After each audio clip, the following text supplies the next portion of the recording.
Good morning or good day, depends on when you're watching this. Today is just a little bit about show and tell, and also the new pattern that I'm training myself to learn, to master, which for me is apparently it's not an easy feat because I keep messing up on it. Just a little preview, I did do a sample and my sample worked out, but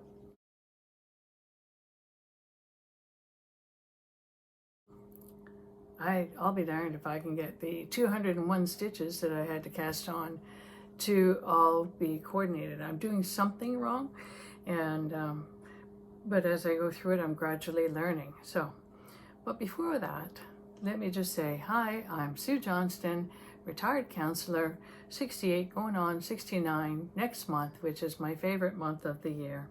And when my birthday month, August, comes up, I like to celebrate as much as I can for the whole of August.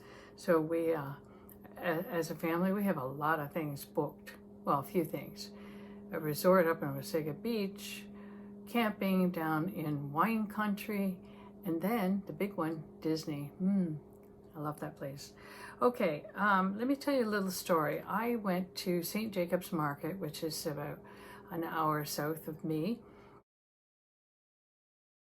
and I went to this, I guess you could call it African pavilion, where there's a sweet African lady there, and I recognized some of the artifacts in the little pavilion, wood carvings, things like that. I recognized them as being authentic African because I had been to Africa several times, specifically Buekwe, which is in Entebbe, Rwanda, that sort of area. And I've seen some of the handiwork that these people do. So when I saw this shop, I said, oh, African stuff, how nice is that? So, and I ended up buying a purse, and all the proceeds go to, actually in this case, Zimbabwe. So I thought that was nice, and the purse was $20. So, and then when I got home, I started really examining the purse and realized there's an inner lining which was denim and an outer lining which was made of some of this fabric. I only have a bit of it left. But basically this fabric with the little sparkles on it covered the outside of the bag. And then I found a little label on the inside that said, made in China. So surprise, surprise, but I was just happy that, you know what, they put it on there with some of the African stuff. I mistakenly thought it was African made. No problem, at least the money still gets donated and sent to helping people in Zimbabwe. So what I did do, and this is some of the leftover fabric on it, I've taken off most of the fabric, and it's a good sized little purse. I can use it for storing wool or whatever, and I was going to use it as a summer purse, but now I've kind of changed my mind. So I knit a new cover for it. Now that's my new cover, and just sort of knit it and sewed it on as I was going. That's the original bottom denim. The denim part is actually quite nice, and as I took it apart, I realized that the covering that they had put on it was actually not, it wasn't well done at all, but oh well, what can you say? So I knit and then I sewed it on as I was going along, and it's a nice neat little purse. So there you go. Maybe it'll go in my yard sale someday. I don't know. Okay, what else have I got on the go? I think I showed this to you. Last time was my crescent shaped shawl, and I am adding a bit of length to it just to make it a little bit longer. I crocheted an edging, and that's where I'm at right now. I'm still kind of crocheting that edge using some merino wool that I have. So that's one thing, and I think I'm going to really enjoy this shawl. I enjoy this one. Why wouldn't I enjoy this one? Because I'm trying to focus on different shawls and build my skills in the area of shawl. I'm going to have a whole bunch of different colors to coordinate with a lot of my clothing. But here's what I did is I created some eyelet in this. Can you see the eyelet?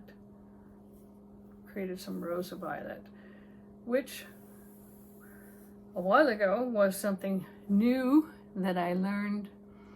And at first, the first time I was doing eyelet, I was messing up all over the place. And then finally, I got the hang of it. So all I can say is that, you know, if you're a new knitter and you're learning things, get my wool, just keep at it. Okay, so in this shawl that I'm wearing, I started knitting this one again. Oops, I've got it tied up in the end there. It has a neat little pattern down through the back. See that line? And again, that was a bit difficult for me to do, but I gradually managed it, and I added crocheting edges, and I went back to knitting. And the reason I'm popping it over my head is because I've got these little, I was thinking of putting buttons just to hold it in place down there. So, because I wear them quite a bit, I wear them like over a t-shirt, I'll belt them in. Sometimes I just tuck the ends in my belt line. This is what I mean when I say I'm thinking of putting buttons in those two areas. So right now I'm just kind of secured it and wearing it to see how it works, so that it will, the reason for the buttons or the fasteners is to keep it on my shoulder so I don't have to keep adjusting it and so forth. Then I had knit up a bunch of tank tops, and one of them was this one, which I call the artist's tank top because of the way the colors and everything came out. And I like it, but what I'm going to do is, I think it's a little bit too long for me, so I'm going to take out the ribbing, bring it back. I'll still do some ribbing, and whatever wool I take out, I'm going to finish the neckline and the sleeves with that. Although, you know, the neckline and the sleeves are actually quite flat. But I think just to finish off the neckline nice, I might leave the sleeves, I'm not sure. And sometimes I crochet an edge around the sleeves, and that kind of takes care of things there. Now, what else? I have all my show and tell stuff laid out.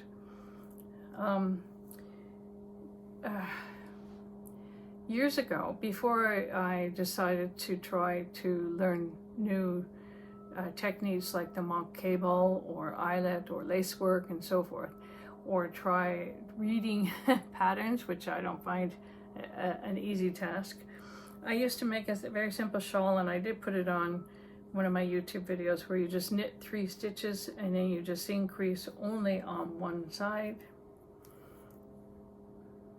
And so you have a straight edge and just the increase edge.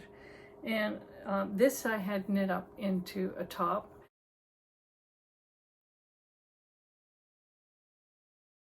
And it just kept playing on my neck. It was rising up. I think it was a fault in the design where the bands came over the shoulder. There should have been a dip for the back of the neck so that it sit comfortably. But anyway, so I took the whole thing apart, and I love this wool, and I can't get it again. It is a merino and silk, and the stores are out of it. They can't, I think they're carrying it in the US, but not in Canada. So I was doing this, starting with 3 stitches and increasing and doing some eyelets. So about 8-10 rows of garter stitch, and then the eyelet, and so forth, and just repeating until I got to about 150 stitches. I think in this case it's about 130, and then you start decreasing, and just you still keep the pattern going. So this will probably be a fall shawl. Guess what? Nothing is perfect, eh? Look. Ah! And that started early on. So that's obviously a missed stitch. And I know why that happened. Anyway, I can fix that with crochet hook and just sew it in. I'll have to do that before I do it, much more work on it. I know what happened there. I have been trying to teach myself how to knit continental. And when I do that, I miss stitches. So I try to do it on stuff that I don't care as much about, like it's just for me. And if I have to stitch it up, like I'm gonna have to stitch that one, there's no way I'm taking the whole thing back because it's near the beginning. If I have to stitch it up, I have to stitch it up. Nobody's gonna know unless I tell my best knitting buddy. Okay, so this week's dilemma that I'm working on, and I mentioned this before, I picked up a pattern. My printer's out of ink, but I think it's called the Kle Shawlette. A free download on Ravelry. And I will include some pictures from the internet. She has done it up in pink, but there's a lot of lace work in that beginning shawl. So you cast on 201 stitches, and then you begin this pattern, which is basically a repeat of 9 stitches, and each row changes slightly so that the eyelets can come up into a little sort of V section, which I managed it with my little sample. And again, this is me. I'm just trying to train myself to be able to follow patterns and to get some of this lacework stuff accomplished. So I was using a very fine wool, and I took it out about 6 times and thought, okay, I think I've got it now. And I decided to use a different kind of wool. I picked up this wool. It's a merino. It's more like what do you call it? A worsted weight. And there is some, eventually you'll get down to some blues and different colors like that in there. But and so I thought I had it figured out, and what I did to help myself along is I put little markers in all along